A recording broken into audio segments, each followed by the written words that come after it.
Ya, kita masuk di pertama, yaitu metode tabulasi. Ini gimana cara nyelesain persamaan nonlinier pakai metode tabulasi? Misalnya saya punya nih grafik nih ya, saya gambar dulu grafik nih.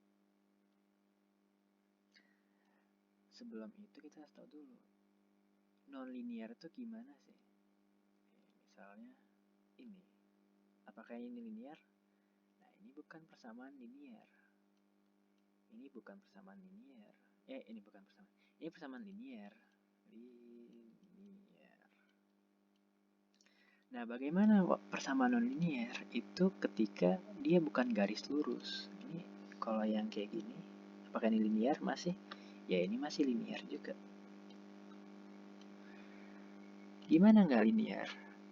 Nggak linier itu ketika dia bentuknya tidak linier, melengkung-lengkung. Misalnya, ini persamaan apa ini?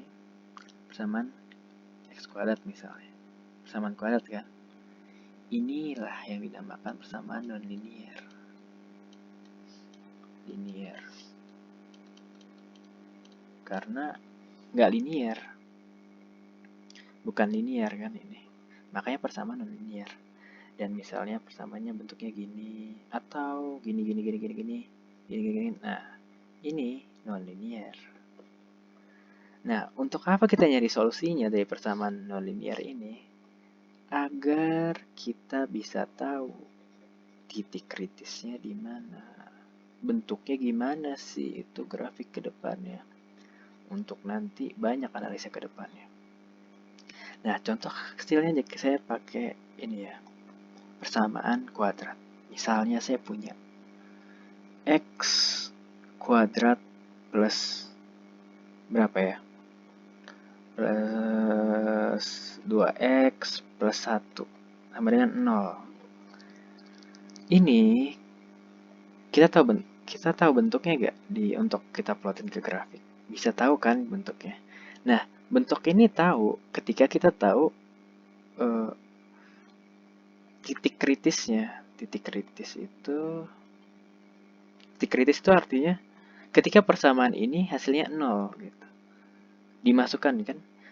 Persamaan yang di sini harus menghasilkan 0 katanya. X kuadrat plus 2x plus 1 itu hasil 0. Gimana caranya? Caranya kita bisa punya kan caranya analitik nih, secara analitik. Secara analitik caranya ya gini aja. X, oh ya ini yang ditambahin ini yang dikaliin kan. Berarti x plus 1 kali x plus 1. Ini kan bener kan? X plus 1 kuadrat sama dengan 0. Oh, berarti persamaannya itu adalah apa? Ketika ininya ada ini, sabar. Ketika yang ini adalah harus 0 atau yang ini 0 bakal hasilnya 0 kan? Harus 0, bakal 0 kan hasilnya. Misalnya ini saya mau ngasih 0. Hasil yang di dalam kurung ini 0, berarti sampingnya bakal 0. Dikali apapun di sampingnya bakal 0 kan? Nah, berarti solusi dari ini adalah X sama dengan misalnya saya masukin harus min 1. Nah, X min 1 adalah solusi dari persamaan ini. Gitu.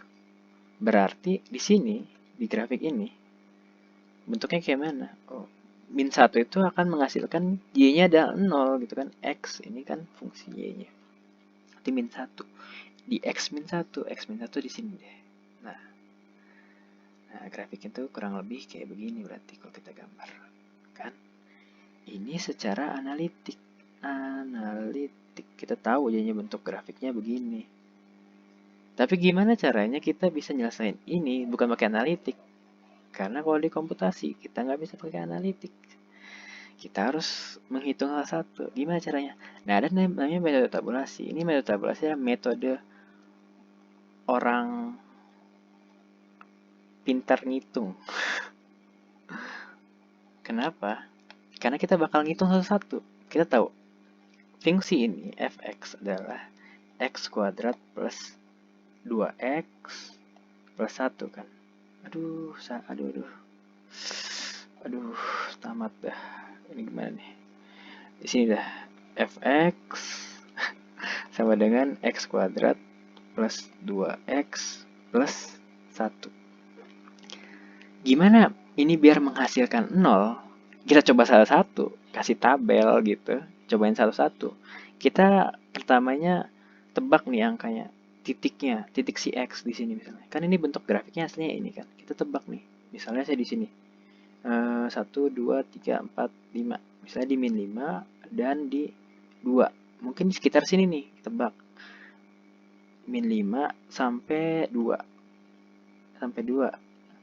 Kita hitung satu-satu, ketika nantinya hasilnya 0, berarti disitulah solusi dari persamaan ini. Nah, itu adalah metode tabulasi. Gitu. Ya, dihitung satu-satu sampai berapa. Pusing kan ngitungnya. Nah, makanya kita punya metode baru nanti selanjutnya, yaitu metode bisection. Ya,